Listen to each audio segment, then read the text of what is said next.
Sim, Até sim. Boal, a arte era uma coisa elitizada, uma coisa, né? Quando ele jogou o teatro para a rua, sim, não, com certeza. o Teatro de Arena em São Paulo e tal, que trazia o público para participar, né? Sim. E é mais ou menos essas maluquices que você, com Com seus olhos lindos, querem fazer. Sim, porque o que adianta você ter uma arte boa e você não consegue aproximar o público? Você comunica algo e você quer comunicar algo e você não consegue comunicar. Eu falo muito para outros alunos que eu já tive, outras oficinas menores, que o melhor crítico é o leigo. Sim. Porque o leigo, ele vai com o olho inocente, vai com aquele olhar inocente, ele vai falar tudo que está sentindo naquela hora. Vale a pena? Vale. Em Mato Grosso do Sul? Vale. Sabe por quê? Todo mundo me pergunta isso. Vale a pena só no aspecto artístico? Não. Ou vale a pena em outros aspectos? Social? Vale a pena em todo aspecto. Sabe por quê? A gente está acostumado com uma visão, tanto econômica, social, cultural, de comodismo. Sim. Aí você fala, mas é que é um contexto mais provinciano, é um contexto mais complicado de se trabalhar. É complicado. Ou seja, você desenvolve um discurso do politicamente correto. Sim. E não é. Mas se você não se propõe a sair dali, não vai sair. Então eu escuto muitos colegas meus falando, mas o Estado não investe nisso, mas o Estado não investe naquilo. Gente, se você colocar ali seus dedinhos para trabalhar ali em cima das teclas do computador e pesquisar o tanto de projeto que há de investimento para a cultura, é fora de sério. Agora, se você for olhar, eu não vou citar nomes, claro, mas se você for olhar os projetos que estão sendo trabalhados, deixam a desejar. Pega o Moinho Cultural, que é um puta projeto, aí sim. Né?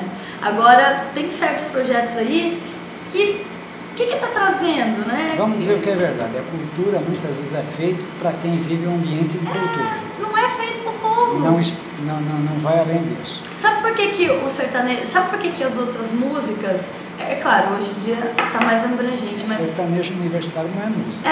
Você começa aí, mas por que ele atinge a grande massa? Porque não tem outra coisa para atingir a grande massa. Você não pode mais definir o que é arte. Você pode analisar pelo aspecto qualitativo. Mas eu acho que até antigamente você analisava a arte pelos críticos de arte. Sim. Tá? Então você, por exemplo, você já teve para dizer que Van Gogh era uma porcaria, que Picasso não valia nada, tá? Hoje em dia essa coisa não é crítico de arte, é o mercadológico. Exatamente. Tá? Então eles enfiam, por exemplo, o que nós vamos transformar em arte aceita? Sertanejo universitário. Bum. O forró, que deixou de ser o forró. Como sertanejo universitário, deixou de ser sertanejo. Né? Dá para correr ainda fora disso? Claro que dá. Essa carência desse mercado de arte começa na classe porque eles não sabem para onde vai, não sabem de onde veio, eles não se posicionaram ainda. Se deixam ser usados. Se deixam ser usados. A última mostra, Semana de Arte, que foi a primeira. Então, eu comparei ela com uma Semana de Arte Moderna. E foi tiro e queda. Por que como Semana de Arte Moderna? Semana de Arte Moderna reuniu vários atores, mas ela não provocou nenhuma ruptura. Ela apenas mostrou. Mais pra frente, a partir dela, foram se gerando novas maneiras de pensar arte, etc., novas maneiras de se fazer. Só que, bem como essa dessa vez também, não teve segunda, não teve artistas envolvidos em trabalhar para que essa arte fosse conhecida. Tenho ouvido muito, não é o mercado, é o público. Porque se o público gosta, todo mundo compra. Não tem outra questão. Já falei com o empresário, é sempre a mesma coisa. O público gostou, compra a ideia. Você vai conseguir trabalhar a qualidade disso, aí é outra história. Aí é sua base, embasamento, seu estudo, aí é a parte técnica, a parte profissional. Mas a questão disso ir para frente é você contextualizar. Não tem como.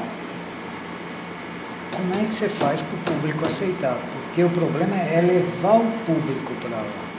E como se faz isso hoje em Mato Grosso do Sul? Aí que vem a ideia que eu te falei das intervenções.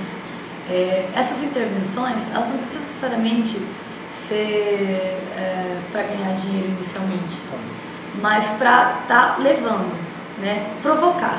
essa provocação. É um esforço altruísta do artista para conquistar. Isso, exatamente. A cultura, não o mercado, mas a cultura. Porque ninguém investe em coisa que não acontece. Existe uma intenção de vocês, teu grupo, outros grupos, como de jogar esse teatro para a rua, para mostrar e depois para dentro do mercado? Com certeza. Inclusive, vou falar bem a verdade. O que me inspira? Tô andando na rua, coloco uma música. Não muda. Você coloca uma música, assistir, não muda totalmente a maneira de você estar vendo as pessoas andando. Então, é esse fugir do cotidiano, interromper esse fluxo que vai fazer o público olhar. Mas não é uma vez, adeus, bye bye. Tchau. Então, o que Poal começa, embora alguns trabalham nisso, ainda é fraco. Sim. Né? Por isso que eu falo dessa intenção de transformar o público não somente no espectador, aquele que está ali assistindo, mas chamar como participante. Eu fiz uma oficina de dramaturgia aberta que eu caí o queixo, assim, eu falei, gente, mas como assim? Porque o público participa, mas não somente naquela coisa indireta. Aplauso, vai, ou fala uma coisinha, ele não. O público, levanta e contesta. Sim, levanta e contesta. Martins Pena já fazia isso? Sim, com certeza. Só que quando eu fiz essa dramaturgia aberta, eu não tinha noção, eu ainda estava começando. E eu achava que a gente, geralmente, quando a gente começa, a gente acha que sabe de tudo, né? E se você para de aprender, esquece. Tem um Biribinha, que é um palhaço que eu adoro, eu acho ele fenomenal. Não sei se você foi no Pantalhaço, gente, ele é incrível. E ele, no último Pantalhaço, ele trabalhou com essa relação do personagem, né, e do cobaia, que no caso seria o ator, né? E assim, foi incrível a maneira que ele dialogou e conseguiu fazer o público entender. Mas o palhaço é o ator do meio do público, né? Sempre com foi. Certeza. Desde os primórdios, ele sempre foi. Pirandello é louco por falar assim, se lhe parece ou não? Eu cheguei a ponto de pegar 15 mil reais de conseguir um colega para investir no grupo. Mas quando uma pessoa investe, ela tem que ter um retorno. E eu não estava vendo aquele retorno. E aí eu ficava travada, você se trava, porque você não está vendo acontecer e você, e agora, o que eu faço? Vou ou não vou? Aí você vai riscando até certo limite, mas aí tem aquele momento que você para e pensa, né, que aquele crivo crítico, você para, não, peraí, isso aqui, se eu vou arriscar aí, vai dar merda, não vai dar certo. Né? Vai dar merda do teatro, que é o contrário, na verdade. Então, assim, essa ideia do ator, livre expressão, liberdade no palco, blá, blá, blá, não é uma prisão, é um trabalho exausto. Eu falo isso no grupo de WhatsApp, que eu tenho algumas pessoas que já escreveram, eu falei, não vão pensando que é essa coisa linda, porque não é. É lindo depois. Você terminou, tirou a maquiagem, tirou a roupa, você se livrou parcialmente do seu personagem, mas tá tudo ali. A poeira tá ali. É um pianista que teve que carregar o piano até o palco. Sim, exatamente. Né? É aquela vontade do crescimento, né? E eu acho muito importante qualquer área, o profissional, seja da arte, não seja da arte, ter essa questão da autocrítica, porque é isso que vai te levar para frente e é isso que vai te colocar de frente para o público como um ser igual. Embora você esteja ali acima do palco, elevado, você está falando na mesma linguagem. Você pode estar usando símbolos diferentes, mas você está falando a mesma linguagem. Você está aproximando, você está fazendo o público entender o que você está querendo dizer. Essa glamorização que vocês conseguem atrapalha ou ajuda? Ou como trabalhar essa glamorização? Agora você me pegou, porque realmente é uma questão complicada. Porque assim, eu dou aula, por exemplo, né? E eu não sei onde foi que eu vi um diretor falando que o ator, ele já é todo ferrado. Ele nasceu pra se ferrar. Pra se fuder. Pra se fuder. Vamos dizer um vocabulário. O vocabulário correto. Porque ele já carrega todo esse estereótipo. Então ele é o ator que aparece nu, ele é o ator que se despe, ele é o ator que aparece na rua fazendo loucura, ele é o louco, né? Ele é o que quebra toda a estabilidade do mundo que ele vive. Então, aí você tem a sua vida ator, profissional, você tem a sua vida fora. Só que essa ideia de que, não, minha vida profissional é uma coisa, minha vida particular é outra. Não existe isso. Isso é uma ilusão. A ilusão mais sórdida que eu já vi em toda a minha vida. Porque elas estão juntos o tempo inteiro. Então, você chega lá na reunião de família, você é tido como estranho, né? Mas ao mesmo tempo você... Qual é o termo exato? Hã? Numa reunião de família, qual é o termo exato? Qual é o quê? O termo exato, não é estranho. Não sei onde é que você quer chegar. Mas pode falar. Não, pode falar. Não, vai. Tá, então. Mas, e você se sente às vezes surpreendido mesmo, né?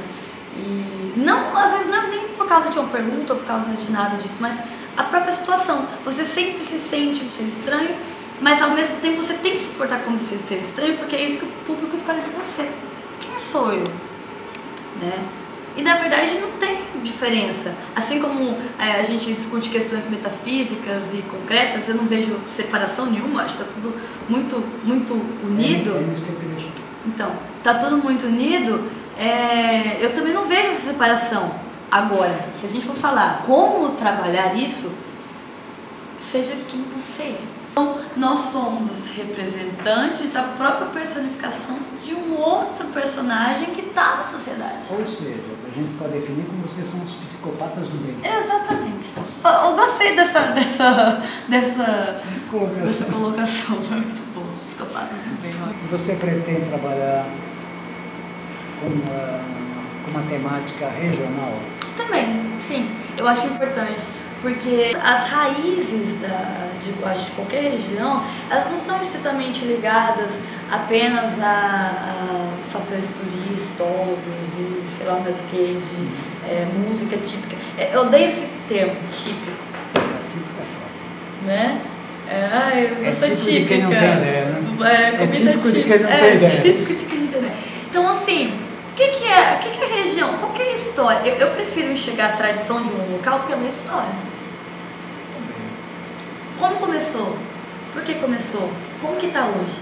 Mostrar que tem um gama enorme, tem um leque gigantesco dessa cultura. Mas por que tem um leque gigantesco dessa cultura? De onde que vem? Nasceu no Mato Grosso do Sul? Não, gente. Nada. Entendeu? Não é daqui. A gente tem que enxergar a cultura como uma unidade, a gente enxerga tudo muito fragmentado. O próprio conhecimento de uma maneira fragmentada acaba causando uma defasagem no próprio conhecimento, na própria sala de aula onde estão os nossos alunos, principalmente na arte, por isso que a arte é tão tida como não importante, por essa questão de sempre estar sendo trabalhada, dos profissionais que estão na verdade, ela não é vista como não importante, mas como dissociada da dissociada da né? realidade. Hoje em dia a gente fala muito em padrões, odeio também essa coisa de padrões.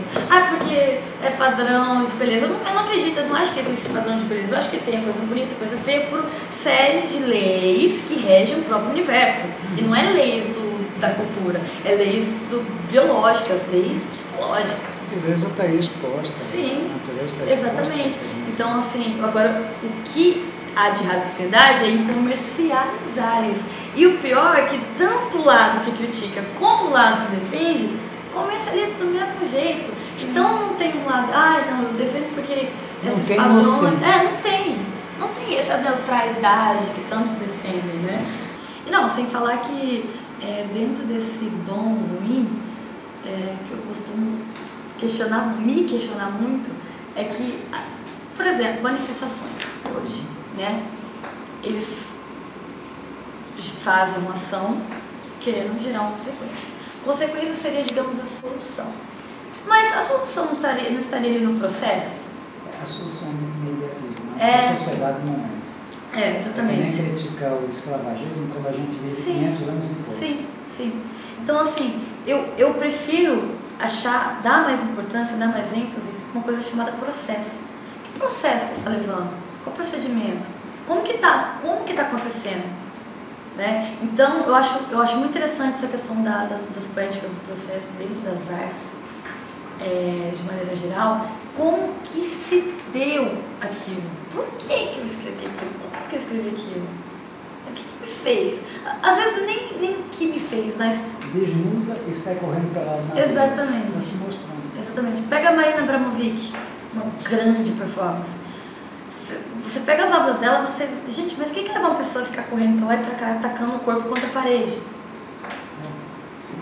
Como é que você se define? Nossa, complicado. Por isso que eu falo, por isso que eu gosto de usar o termo artista, né? Mas eu me defino como curiosa. Sabe por quê? Vou utilizar o termo curiosa. Porque eu nunca vou deixar de querer entender mais sobre aquilo. E não tenho medo de mudar de opinião. Não tenho medo de mudar de opinião. Esse negócio de, eu sigo uma vertente X, eu participo, eu sou, sei lá, isto. Não.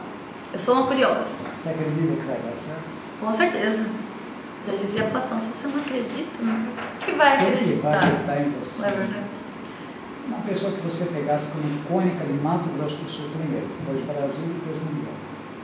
Tá, eu vou usar um artista plástico, que já é famosa, já está bem colocado hoje em dia no cenário artístico, Evandro Prado. Por quê? O Evandro Prado, ele trabalha com uma simplicidade nada, sem querer, não no sentido pejorativo, mas uma simplicidade de informação que consegue comunicar para as pessoas a ideia dele sem que ele esteja a favor de alguém, a favor de fulano, cicrano, beltrano. Ele consegue definir um campo, mas esse campo ele consegue se abrir para outros horizontes. Ele não fica fechado apenas naquela linguagem. Ele parte de um tema, mas esse tema ele vai ganhando tanta proporção que, como ele já conseguiu tanto reconhecimento do trabalho dele e pelo Brasil afora, mais pelo Brasil afora? Mais pelo Brasil afora do que aqui dentro mesmo. Eu acho, inclusive, que deveríamos reconhecer mais os artistas daqui de dentro. Eu acho incrível, né, que ele discute sobre temas que já são discutidos, mas não da maneira. Só uma coisa, Manuel de Barros só ficou famoso quando morreu. Nacional? Nacional. Pode falar que você já morreu? Pode. Eu amo a Dercy Gonçalves. Gente, se eu pudesse, eu acho que eu voltava no tempo só pra ver essa mulher de novo.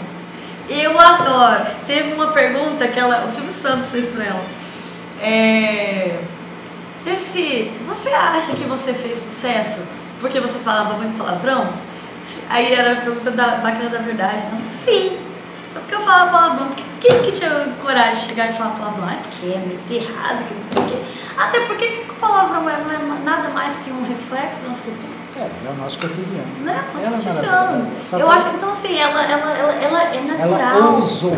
Sim, ela usou. Sem deixar de ser natural, ela usou. Exatamente. E assim, eu acho que é uma das artistas mais naturais que eu já vi em toda a minha vida. Assim. Mais espontâneas, mais verdadeiras. Mais espontânea, mais verdadeira. Eu não consigo ver outra pessoa. Internacional? Internacional. Olha, eu não vou lembrar o nome dele agora, porque ele é argentino. Porque assim, ele não é muito reconhecido. Ele fez faculdades de artes cênicas e ele desenvolve, junto com o diretor dele, que também participa das apresentações, um trabalho de... como é que eu vou explicar? Dramatização de músicas.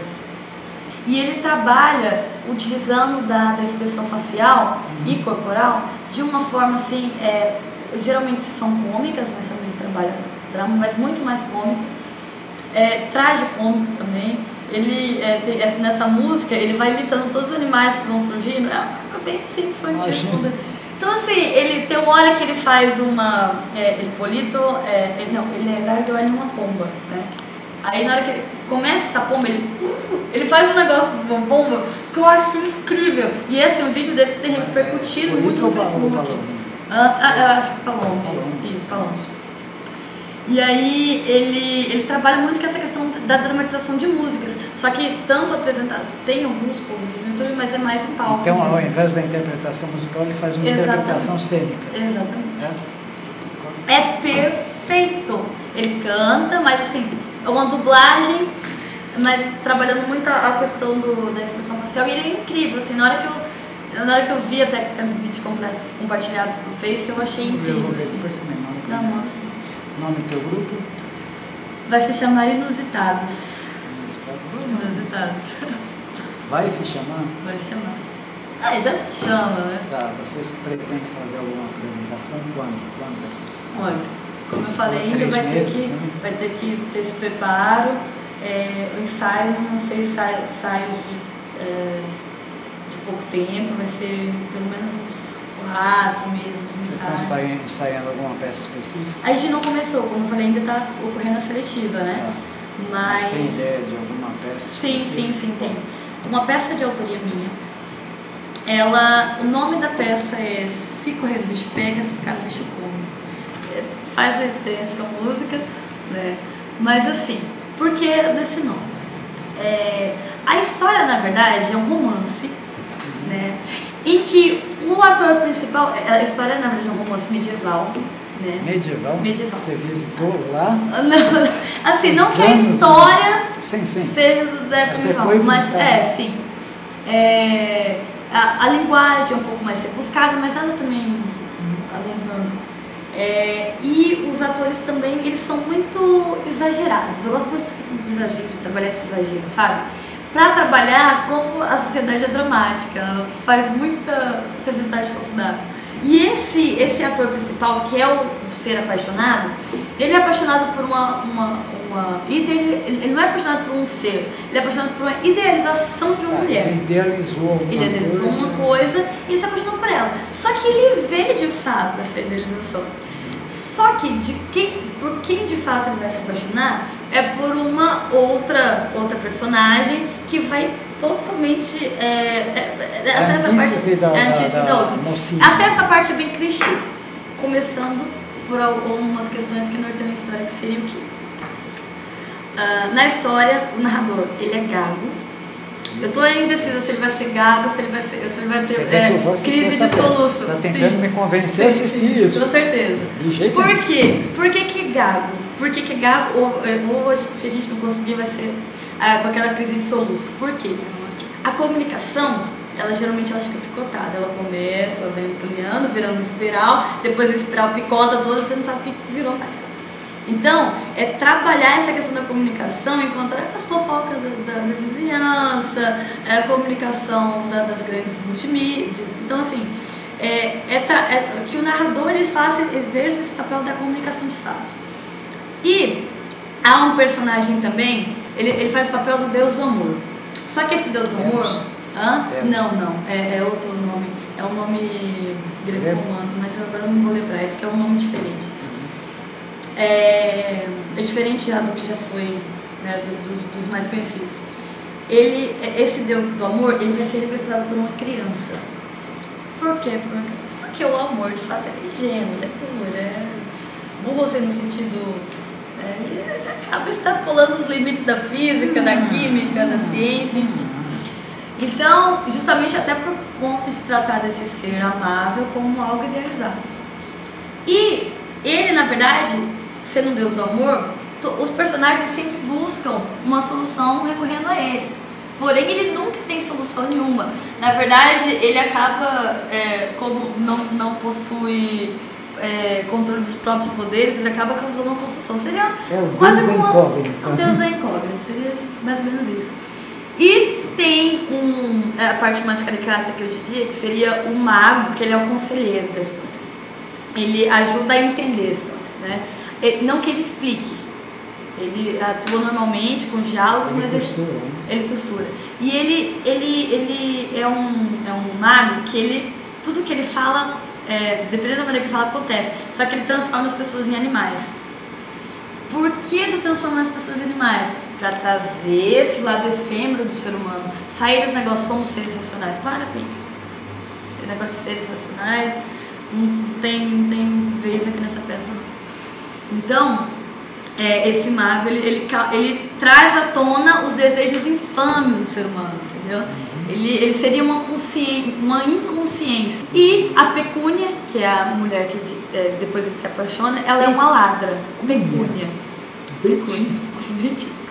Ela é uma ladra e ela na verdade, ela só rouba coisas inanimadas. Né? Ela rouba os olhos dela, ela rouba a timidez dela, ela rouba tudo, né? Então, por que esse rouba né? Porque ela não tem dinheiro, ela é um ser pobre, ela não tem... Né? Então, ela vai roubando tudo o que ela consegue pela frente. Então chega para sanar a falta de... a sede de cultura e de conhecimento que ela tem. São 3 atos. Em cada ato tem uma espécie de diretor. Quem são esses diretores? Freud, Nietzsche e Marx. E eles vão... quando eles entram em cada cena, como se eles quisessem... isso aqui não tá legal. Se esse conceito de sociedade está errado, vão mudar isso. Eles vão mudando. Timidez. Timidez. Porque você é tímido. Sou tímido. Sou todo jornalista, todo artista é tímido. Todo artista. Como é que você trabalha esse timidez? Atriz, né? A gente finge. Você não quer vir pro jornalismo? A gente finge, o outro finge que acredita. Mas é recíproco. Esse trabalho que o jornalista e o ator faz com a timidez é exatamente colocar uma máscara, usar uma máscara. Vamos deixar as máscaras pra Grécia. Tem muita máscara que você. Tem muita verdade que você fala em cima da tua condição de ator. Sim, até por uma questão de sobrevivência. Você fala, vira pra mim, eu não minto. Caramba, que você não mente, né? Então assim, mas não no sentido mentira, eu menti que eu fui na feira e fui no motel. Não. Aquela mentira, eu menti pra si mesmo. A gente mente pra si mesmo. Sim, o tempo todo. Né? Aliás, a gente mente mais pra si mesmo que pro outro. Só que é mais saudável mentir pra si mesmo. E o ator, como tímido, quando ele fala, ele é muito mais realista do que o não tímido que fala um monte de brincadeira. Então é assim que você trabalha com a timidez? Acho que nessa parte já é mais relativo. Eu me considero uma pessoa tímida, né? Não posso falar por todos, mas que procura deixar um ar de comicidade em tudo. Tá tensa a situação, vamos deixar engraçada, porque problema já tem.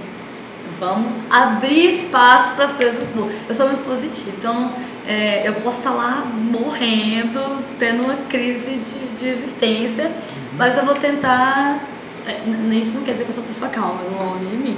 Eu sou a criatura mais extremista e louca e chata que você possa existir. Meus pais não deixam mentir. Então, sou bagunceira, não tenho nada de crítica, eu falo um monte de abobrinha o tempo inteiro. E pior que algumas pessoas acreditam nessas abobrinhas, acho que isso faz a diferença. Tá, e quem é que foge primeiro do enfrentamento quando dizem que você é linda? A atriz ou a pessoa? Eu não fujo. Olha, eu me acho linda. Gente, eu não tenho isso. Porque todo tímido fica assim, né? Gente, porque assim, eu também não considero muito tímida. Eu me considero tímida no sentido de eu não consigo ser o tempo inteiro. Sim. Se eu falasse metade das coisas que eu penso, acho que tadinho da sociedade.